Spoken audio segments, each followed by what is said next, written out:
system, its parts and the process of spermatogenesis. Now we are going to study about female reproductive system. Okay.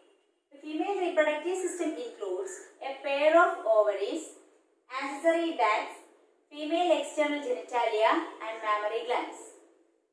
A pair of ovaries, and female accessory ducts, female external genitalia and mammary glands.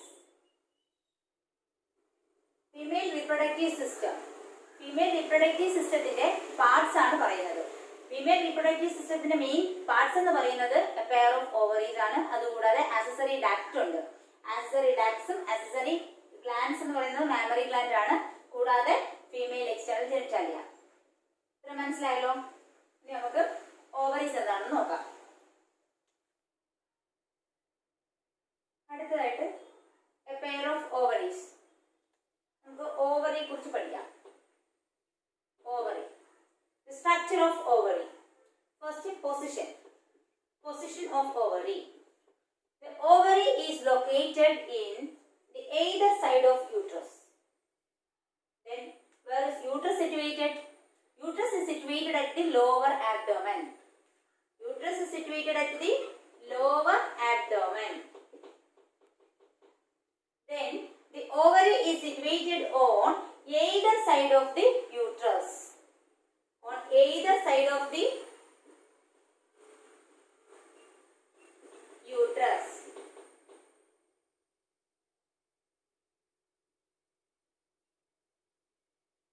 Then its size. Ovary size ആണ് പറയുന്നത്.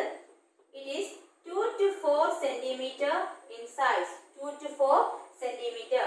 This is ovary. Ovary is located on either side of the uterus and its size is 2 to 4 centimeter size, and this ovary is attached to the uterus by ligaments. It is connected to uterus by ligaments.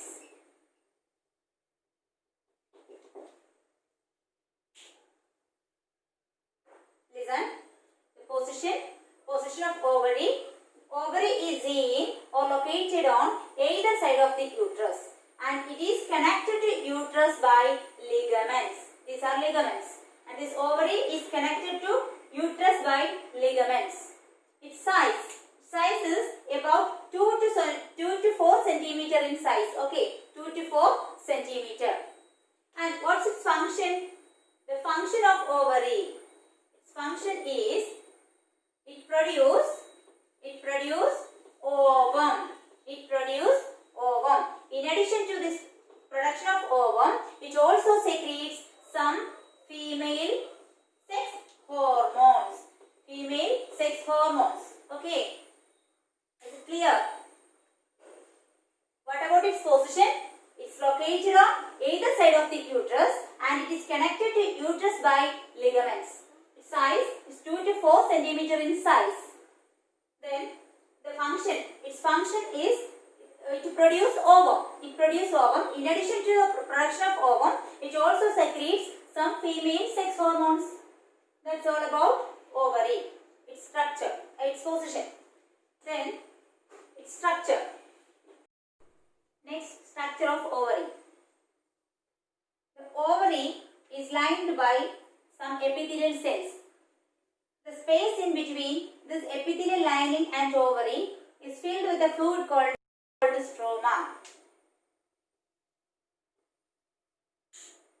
The epithelial lining, a space seen in between the epithelial lining and ovary is filled with a fluid called stroma.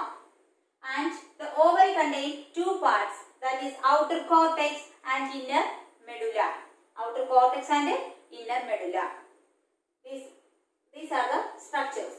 Second part, it is female accessory ducts.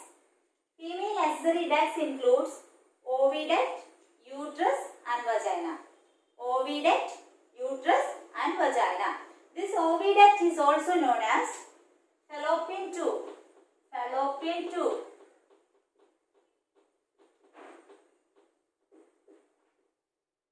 Okay, the female accessory duct include oviduct, uterus and vagina.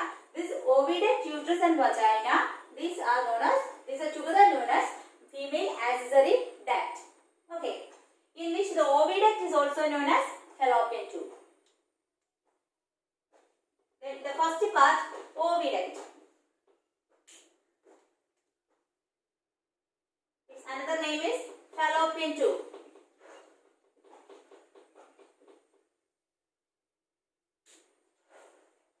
First, its size. It is 12 to 14 centimeter length tube. This is 12 to 14 centimeter length tube ആണ്. അതായത് ഇത് ഈ fallopian tube അല്ലെങ്കിൽ oviduct എന്ന് പറയുന്നത് ഏകദേശം ഇവിടെ തുടങ്ങി ഇവിടം വരെ അവസാനിക്കുന്ന 12 to 14 സെന്റിമീറ്റർ വരുന്ന ഒരു ട്യൂബാണ് fallopian tube. Okay, and this fallopian tube or the oviduct, it is extend from the periphery of ovary to the uterus. അതായത് ഓവറിയുടെ പെരിഫറിയിൽ നിന്നും യൂട്രസ് വരെ എക്സ്റ്റെൻഡ് ചെയ്യുന്ന ട്യൂബാണ് എന്തെന്ന് പറയുന്നത് 12 to 14 സെന്റിമീറ്റർ ലെങ്ത് വരുന്ന ട്യൂബാണ് എന്തെന്ന് പറയുന്നത് ഓവിഡക്റ്റ്. മനസ്സിലായോ? Oviduct is a tube that extends from the periphery of ovary to the uterus. Okay, clear ആയല്ലോ? Then just closer to the ovary there is a funnel shaped structure. This is funnel shaped structure. A small funnel shaped structure called infundibulum. Closer to the ovary there is a funnel shaped structure called infundibulum. This funnel shaped structure just seen closer to the ovary. This is ovary.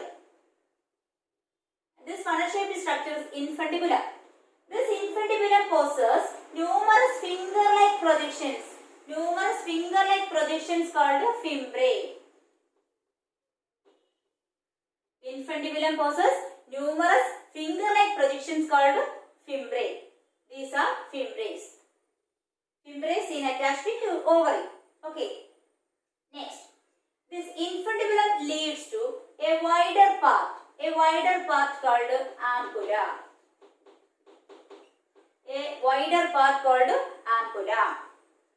And this ampulla leads to uterus. Ampulla extends to uterus through a narrow tube called isthmus.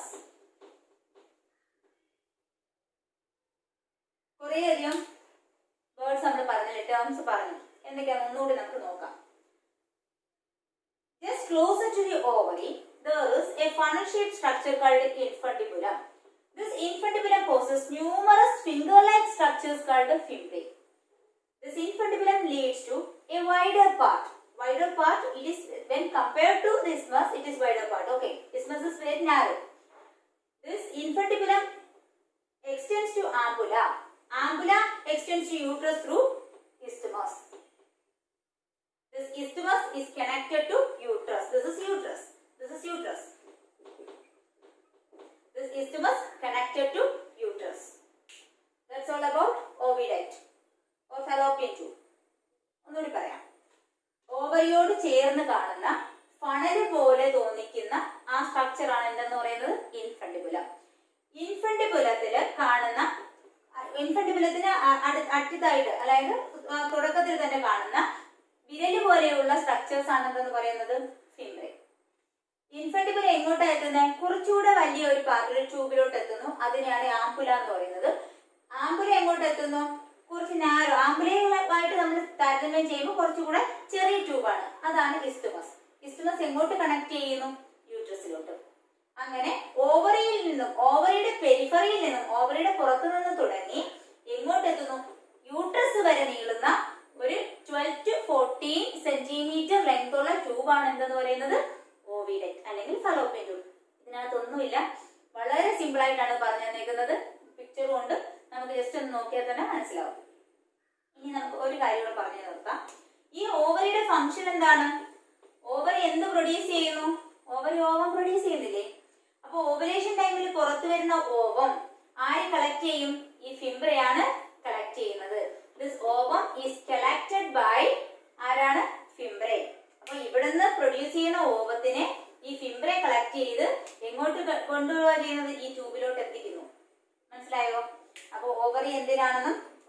Oviduct എന്തിനാണെന്ന് മനസ്സിലായല്ലോ.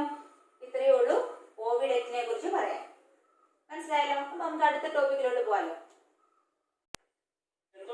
Next third part, uterus. Uterus is also known as womb. Uterus is a large inverted pear-shaped sac-like structure. It is elastic. It is large inverted pear-shaped elastic sac-like structure. എന്തുകൊണ്ടാണ് ഇത് elastic ആണെന്ന് പറഞ്ഞത്? It is mainly specialised for the development of embryo. എംബ്രിയോയുടെ ഡെവലപ്മെന്റിന് വേണ്ടിയിട്ടാണ് uterus ഉള്ളത് അല്ലേ. അപ്പൊ യൂട്രസിനകത്താണ് എംബ്രിയോ വളരുന്നത്. അപ്പൊ എംബ്രിയോ വളരുമ്പോൾ തന്നെ ഒറ്റ സെല്ലായിട്ടുള്ളത് പിന്നെ ഒരുപാട് സെല്ലാകുന്നു. അങ്ങനെ ഫൈനലി അതെന്താവുന്നു, 9 months കഴിയുമ്പോഴത്തേക്കും ഒരു ബേബി ആവാണ് അല്ലെ, ഫുള്ളി മെച്ചുവർഡ് ഒരു ബേബി ആവാണ്. അത്രയും ആ പ്രായം വരെയും ഈ മെച്ചുവർഡ് ബേബി ആവുന്നത് വരെയും ഈ യൂട്രസ് എന്ത് ചെയ്യണം, യൂട്രസ് അതിന് ആ ബേബിക്ക് അതിന് ഉള്ളിൽ വളരാനുള്ള സാഹചര്യം ഒരുക്കണം. അപ്പോൾ ഈ യൂട്രസ് എന്ത് ചെയ്യണം, ഇത് ഇലാസ്റ്റിസിറ്റി ഉള്ളത് കൊണ്ട് ഇത് എന്ത് ചെയ്യും, വികസിച്ചു കൊടുക്കും, എക്സ്പാൻഡ് ചെയ്യും. അതാണ് അത് ഇലാസ്റ്റിക് ആണെന്ന് പറയുന്നത്. അപ്പോഴല്ലേ ബേബിക്ക് അത് വലുതാക്കി കൊടുത്താൽ മാത്രമല്ലേ ബേബിക്ക് അതിനുള്ളിൽ വളരാൻ പറ്റത്തുള്ളൂ. അപ്പോൾ large inverted pear shaped elastic sac like structure and it is specialized for the development of embryo. Then it is attached to the pelvic wall in the lower abdomen. Lower abdomen le pelvic wall le it is attached by ligaments. Ligaments വെച്ചിട്ടാണ് ഇത് attach ചെയ്തിരിക്കുന്നത്. അതുപോലെ ഇതിന് എത്ര ഉണ്ട്, ഇത് 3 layered ആണ്. Uterus എന്ന് പറയുന്നത് ഇതിന് എത്ര ലേയേഴ്സ് ഉണ്ട്, 3 layers ഉണ്ട്. Which are the 3 layers? Perimetrium, myometrium and endometrium. Perimetrium, myometrium, endometrium. Perimetrium, peri means outside അല്ലെങ്കിൽ external എന്നുള്ള മീനിങ് ആണല്ലോ. അങ്ങനെയാണെങ്കിൽ പെരിമെട്രിയം എവിടുത്തെ കവറിംഗ് ആയിരിക്കും? Perimetrium it's outer covering. Outer covering, thin outer covering ആണ്. എന്തിനാ? ഫോർ ഇതിന്റെ ഫംഗ്ഷൻ എന്തായിരിക്കും? പ്രൊട്ടക്ഷൻ. അപ്പം ഔട്ടർ കവറിംഗ് ആണ്, പ്രൊട്ടക്ഷൻ ആണ് അതിന്റെ ഫംഗ്ഷൻ. ഏതിന്റെയാണ്? പെരിമെട്രിയം. അങ്ങനെയാണെങ്കിൽ മയോമെട്രിയം ആണെങ്കിലോ middle layer. It is the middle layer. This is perimetrium. This is the middle layer. Middle layer is the myometrium. Middle thick layer. It is middle thick layer made up of smooth muscles. ഇതിന്റെ function എന്തായിരിക്കും? ഇതിനാണ് main function. അതായത് ഇത് എന്താ ചെയ്യുന്നത്? At the time of delivery ഇത് എന്ത് ചെയ്യും? It exhibits strong contractions. It exhibits strong contractions during delivery. Delivery ടൈമില് ആ അതായത് യൂട്രസിനുള്ളിൽ വളരുന്ന ബേബി, പൂർണ്ണ വളർച്ചയെത്തിയ ബേബി എന്ത് ചെയ്യണം? എക്സ്പെൽ ഔട്ട് ചെയ്യണം, പുറത്തേക്ക് വരണം. അങ്ങനെ പുറത്തേക്ക് വരണമെങ്കിൽ അവിടെ എന്ത് കൊടുക്കണം? പ്രഷർ കൊടുക്കണം. അപ്പൊ അതിന് വേണ്ടിയിട്ട് എന്ത് ചെയ്യും? അവിടെയുള്ള മസിൽസ്, യൂട്രൈൻ മസിൽസ് ശക്തമായിട്ടുള്ള കൺട്രാക്ഷൻസ് കൊടുക്കും. ശക്തമായ കൺട്രാക്ഷൻ കൊണ്ടാണ് ബേബി എന്ത് ചെയ്യുന്നത്? എക്സ്പെൽ ഔട്ട് ചെയ്യുന്നത്. മനസ്സിലായോ? ബേബി പുറത്തേക്ക് വരുന്നത്, അതിനാണ് ഡെലിവറി എന്ന് പറയുന്നത്. അപ്പൊ അത് കൊടുക്കുന്നത് ആരാണ്? അത് ഈ സ്മൂത്ത് മസിൽസ് ആണ് മയോമെട്രിയത്തിലെ. അപ്പൊ പെരിമെട്രിയമായി, മയോമെട്രിയമായി. Next part endometrium. എൻഡോമെട്രിയം എന്ന് പറയുന്നത് ഇവിടുത്തെ ഇന്നർമോസ്റ്റ് ലെയർ ആണ്, ഏറ്റവും ഉള്ളിലുള്ള ലെയർ ആണ്. ഇന്നർമോസ്റ്റ് ലെയർ ആണ് എൻഡോമെട്രിയം. എൻഡോമെട്രിയം എന്ന് പറയുന്നത് ഗ്ലാൻഡുലാർ ആണ്. കാരണം എന്താ? ഇതിന് എന്തുണ്ട്? ഇത് സെക്രീഷൻ. ഇതിന് എന്തൊക്കെയോ സെക്രീറ്ററി ഫംഗ്ഷൻ ഉണ്ട് അല്ലേ? സെക്രീറ്ററി ഫംഗ്ഷൻ ഉണ്ട്. അപ്പം ഇത് ഗ്ലാൻഡുലാർ ആണ്. അതുകൂടാതെ മെൻസ്ട്രൽ ടൈമില്, അതായത് മെൻസ്ട്രേഷന്റെ ടൈമില് സൈക്ലിക് ചേഞ്ചസ് നടക്കുന്ന എൻഡോമെട്രിയത്തിലാണ്. അപ്പൊ മെൻസ്ട്രേഷൻ പഠിക്കുമ്പോൾ നമ്മൾ പറയും എന്താണ് മെൻസ്ട്രേഷൻ എന്ന് പറയുമ്പോൾ നമ്മൾ അതിനകത്ത് കുറെ എൻഡോമെട്രിയം ഡീജനറേറ്റ് ചെയ്യുന്നു, എൻഡോമെട്രിയം നശിച്ചു പോകുന്നു, എന്നിട്ട് ഇങ്ങനെയൊക്കെ കുറെ സ്റ്റെപ്സ് ഒക്കെ നമ്മൾ എവിടെ പഠിക്കും? Menstrual cycle. അതിന് വരുന്ന ഒരു ടോപ്പിക്കില്, ആ ടോപ്പിക്കിൽ നമ്മൾ പഠിക്കും. അപ്പോൾ ആ ചേഞ്ചസ്, ആ മെൻസ്ട്രേഷൻ ടൈമിലുള്ള സൈക്ലിക് ചേഞ്ചസ് എല്ലാം നടക്കുന്നത് എവിടെയാണ്? ഈ എൻഡോമെട്രിയത്തിലാണ്. 3 ലേയേഴ്സ്: പെരിമെട്രിയം, മയോമെട്രിയം, എൻഡോമെട്രിയം. ഓർത്തിരിക്കാനായിട്ട് എന്താ? പെരിമെട്രിയം ഔട്ട്സൈഡ് ആണ്, മയോമെട്രിയം മിഡിൽ ലെയർ ആണ്, എൻഡോമെട്രിയം ഇന്നർമോസ്റ്റ് ആണ്. പെരിമെട്രിയം തിൻ ലെയർ ആണ്. അതുപോലെ അതിന്റെ ഫംഗ്ഷൻ എന്താ? പ്രൊട്ടക്ഷൻ ആണ്. അതുപോലെ മയോമെട്രിയം തിക്ക് ലെയർ ആണ്, സ്മൂത്ത് മസിൽസ് കൊണ്ടാണ് നിർമ്മിച്ചിരിക്കുന്നത്. അതിന്റെ ഫംഗ്ഷൻ എന്താ? It exhibit strong contractions during delivery. Next last part endometrium innermost layer ആണ്. അതെന്താ? ഗ്ലാൻഡുലാർ ആണ്, സെക്രീറ്ററി ആണ്. അതുകൂടാതെ അതിന്റെ ഫംഗ്ഷൻ എന്താണ്? അവിടെയാണ് എന്ത് നടക്കുന്നത്? സൈക്ലിക് ചേഞ്ചസ് ഉണ്ടാകുന്നത്. മെൻസ്ട്രേഷൻ ടൈമിലുള്ള സൈക്ലിക് ചേഞ്ചസ് നടക്കുന്നത്. ഇത്രയുമാണ് യൂട്രസിനെ കുറിച്ച് പഠിക്കാനുള്ളത്. നമുക്കിനി അടുത്ത എന്താണെന്ന് നോക്കാം. Okay. Next vagina. Vagina is the last part of female accessory tract. This vagina, the uterus opens to vagina through cervix. Cervix is a narrow passage. This narrow cylindrical passage is cervix. ഗർഭാശയ മുഖം എന്ന് പറയുന്നതാണ് cervix. Uterus opens to vagina through a narrow cylindrical passage called cervix. And the cervix leads to the vagina through cervical canal. This is a small passage. The small passage between the vagina and the uterus is called cervical canal. This cervical canal and the vagina are together known as birth canal. Cervical canal and vagina together known as birth canal. See, birth canal. എന്താണ് birth canal? ഈ യൂട്രസിനുള്ളിലെ baby അത് fully matured ആയി കഴിയുമ്പോഴത്തേക്കും ഇത് expel ചെയ്യുന്നത് അതായത് myometrium pressure കൊടുക്കുമ്പോൾ കുഞ്ഞ് എക്സ്പെൽ ചെയ്യുന്നത് ഏതിലൂടെയാണ്? ഈ ബർത്ത് കനാൽ അതായത് സെർവിക്സിലൂടെയും വജൈനയിലൂടെയുമാണ്. അതുകൊണ്ടാണ് ആ കുഞ്ഞ് ബേബി പുറത്തേക്ക് വരുന്നത് അതിലൂടെ ആയതുകൊണ്ടാണ് അതിനെ എന്തെന്ന് പറയുന്നത്? ബർത്ത് കനാൽ എന്ന് പറയുന്നത്. മനസ്സിലായോ? സെർവിക്കൽ കനാലിനെയും വജൈനയും കൂടി ഒരുമിച്ച് പറയുന്നതാണെന്തെന്ന് ബർത്ത് കനാൽ. വളരെ നിസ്സാരമായിട്ടുള്ള കാര്യമാണ്. അടുത്ത ഈ വജൈനയെ കുറിച്ച് പറയുകയാണെങ്കിൽ ഇതിന്റെ ലെങ്ത് 7.5 സെന്റിമീറ്റർ ആണ്. Length 7.5 centimetre. Vagina last portion 7.5 centimetre length ആണ്. അതുപോലെ ഇലാസ്റ്റിക് മസ്കുലർ ആണ്. ഇറ്റ് ഈസ് ഇലാസ്റ്റിക് ആണ്, മസ്കുലർ ആണ്. മസിൽസ് കൊണ്ടാണ് നിർമ്മിച്ചിരിക്കുന്നത്. അത് ഇതിനും എന്തുണ്ട്? ഇലാസ്റ്റിസിറ്റി ഉണ്ട്. ഇലാസ്റ്റിക് ആണെന്ന് പറഞ്ഞു. യൂട്രസും ഇലാസ്റ്റിക് ആണെന്ന് പറഞ്ഞു. എന്തുകൊണ്ടാണ്? ഈ ട്യൂബ് എല്ലാം ഇലാസ്റ്റിക് ആണ്. കാരണം എന്താണ്? ഈ ഫുള്ളി മെച്ചോർഡ് അല്ലെങ്കിൽ ഒരു ഏകദേശം 3.2 അല്ലെങ്കിൽ 3.5 kg ഒക്കെയാണ് ഒരു മെച്ചോർഡ് ബേബിയുടെ വെയിറ്റ് വരുന്നത്. അതായത് എവിടെ മുതൽ ഒരു നോർമൽ ബേബി ആണെങ്കിൽ 2 to 3.5 kg ഒക്കെ വരും ബേബി. അപ്പം ഇത്രയും വലിപ്പമുള്ള ബേബി എന്തായാലും യൂട്രസിനകത്ത് വളർന്നതിന് ശേഷം ഇത് എക്സ്പെൽ ചെയ്യുന്നതാണ് ഈ ബർത്ത് കനാലിലൂടെ. അപ്പോൾ ഈ ഇത് ചുരുങ്ങിയിരിക്കുന്ന ആ ഇത് വികസിച്ചു കൊടുക്കണം, ആ മസിൽസ് വികസിച്ചു കൊടുക്കണം. അപ്പൊ അങ്ങനെ വികസിക്കുന്നതിന് വേണ്ടിയിട്ടാണ് അത് മസിൽസ് കൊണ്ട് നിർമ്മിച്ചിരിക്കുന്നത്, അതിന് ഇലാസ്റ്റിസിറ്റി ഉള്ളത്. മനസ്സിലായല്ലോ? അപ്പൊ ഇലാസ്റ്റിക് മസ്കുലർ ട്യൂബ് ആണ്. 7.5 സെന്റിമീറ്റർ ആണ് ഇതിന്റെ ലെങ്ത്. മനസ്സിലായല്ലോ? ഇത്രയേ ഉള്ളൂ വജൈനെ കുറിച്ച് പറയാൻ.